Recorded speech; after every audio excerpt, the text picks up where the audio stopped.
সপ্তম শ্রেণীর সুপ্রিয় শিক্ষার্থী ভাই বোনেরা, আমি অন্যান্য বারে নেই আবারও তোমাদের সামনে হাজির হয়েছে তোমাদের চতুর্থ সপ্তাহের বিজ্ঞান অ্যাসাইনমেন্ট নিয়ে।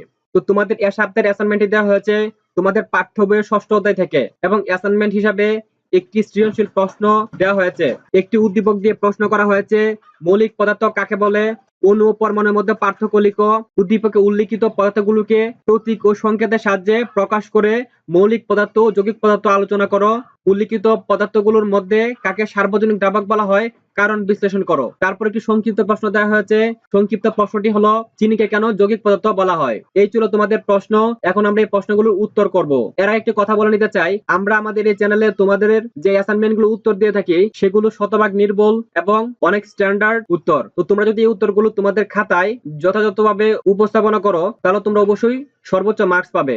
তো তোমাদের প্রথমের প্রশ্নটি ছিল, মৌলিক পদার্থ কাকে বলে। এর উত্তর হবে, আমরা জানি প্রত্যেকটি পদার্থ ক্ষুদ্র ক্ষুদ্র কণা দিয়ে গঠিত। যে সকল পদার্থের অতি ক্ষুদ্রতম কণিকা এক অভিন্ন উপাদান দিয়ে গঠিত তাকে মৌলিক পদার্থ বলে। অর্থাৎ যে সকল পদার্থ একটি মাত্র উপাদান দিয়ে গঠিত তাকে মৌলিক পদার্থ বলে। তোমাদের খ নম্বরের প্রশ্নটি ছিল, অণু ও পরমাণুর মধ্যে পার্থক্য লিখো। এর উত্তরটি হবে, অণু ও পরমাণুর মধ্যে পার্থক্য। এক, সংজ্ঞা। মৌলিক ও যৌগিক পদার্থের ক্ষুদ্রতম কণাকে অণু বলে, আর অণুর ক্ষুদ্রতম কণাকে পরমাণু বলে। দুই, অবস্থান। পরমাণু স্বাধীনভাবে থাকতে পারে না, কিন্তু অণু স্বাধীনভাবে থাকতে পারে। দেখো এখানে একটা মিস্টেক হয়েছে, কিন্তুর পরে অন্য হবে না, অণু হবে। তিন, ক্ষুদ্রতম কণা। অণুর ক্ষুদ্রতম কণাকে পরমাণু বলে, আর পরমাণুর ক্ষুদ্রতম কণাকে ইলেকট্রন, প্রোটন, নিউট্রন বলে। চার, গঠন। অণু অনেকগুলো ক্ষুদ্রতম কণা দিয়ে গঠিত, আর পরমাণু ইলেকট্রন, প্রোটন, নিউট্রন দিয়ে গঠিত।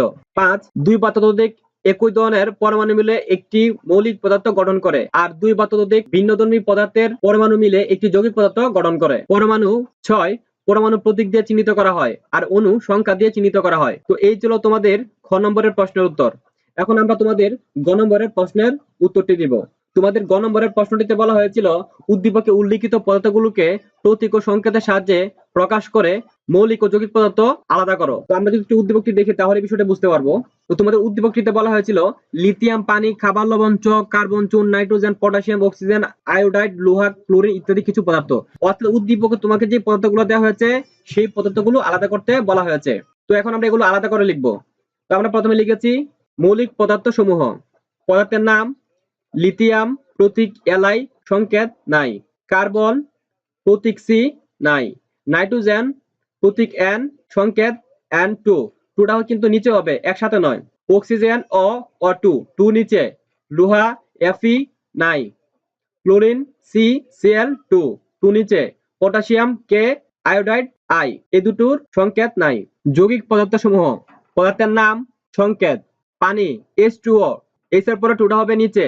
খাবার লবণ NaCl, চক CaCO3, টিটা হবে নিচে। চুন CaO। তো এই ছিল তোমাদের 3 নম্বরের প্রশ্নের উত্তর। এখন আমরা তোমাদের 4 নম্বরের প্রশ্ন উত্তরটি করব। তোমাদের 4 নম্বরের প্রশ্নটিতে বলা হয়েছিল, উল্লিখিত পদার্থগুলোর মধ্যে কাকে সার্বজনীন দ্রাবক বলা হয় কারণ বিশ্লেষণ করো। উত্তর, সার্বজনীন দ্রাবক। উপরে উল্লিখিত পদার্থগুলোর মধ্যে পানি একটি সার্বজনীন দ্রাবক। পানি সার্বজনীন দ্রাবক হওয়ার কারণ, পানি একটি সার্বজনীন দ্রাবক কারণ এটি জৈব ও অজৈব অনেক পদার্থকে দূরীভূত করে, যা অন্য দ্রাবকের পক্ষে সম্ভব নয়।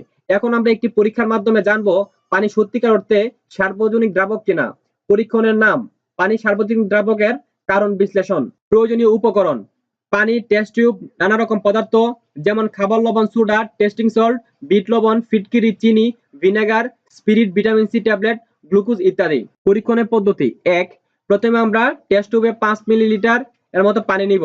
2, টেস্ট টিউবে নেওয়া পানির সাথে কিছু খাবার লবণ যোগ করে ভালোভাবে জাকিয়ে নিব। 3, এভাবে প্রত্যেকটি জৈব ও অজৈব পদার্থগুলোকে পানিতে মিশিয়ে জাকিয়ে পর্যবেক্ষণ করব। 4, এরপর আমরা অন্য একটি দ্রাবক যেমন স্পিরিট দিয়ে উপরে উল্লেখিত সবগুলো জৈব ও অজৈব পদার্থগুলোকে দূরীভূত করার চেষ্টা করব। তো এই ছিল আমাদের পরীক্ষণ পদ্ধতি। এখন আমরা এটিকে পর্যবেক্ষণ করব। পর্যবেক্ষণ, আমরা দেখতে পেলাম পানি অজৈব ও জৈব পদার্থগুলো দূরীভূত করতে সক্ষম।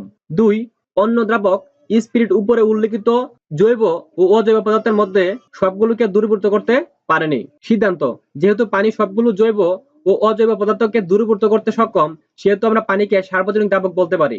বিশ্লেষণ, পানি সবগুলো অজৈব ও জৈব পদার্থ নিজের মধ্যে দূরীভূত করতে পেরেছে, কিন্তু অন্য একটি দ্রব্য যেমন স্পিরিট নিজের মধ্যে অন্য কোনো জৈব ও অজৈব পদার্থকে দূরীভূত করতে পারেনি। সুতরাং পানি একটি সার্বজনীন দ্রাবক। তো এই ছিল তোমাদের সৃজনশীল প্রশ্ন।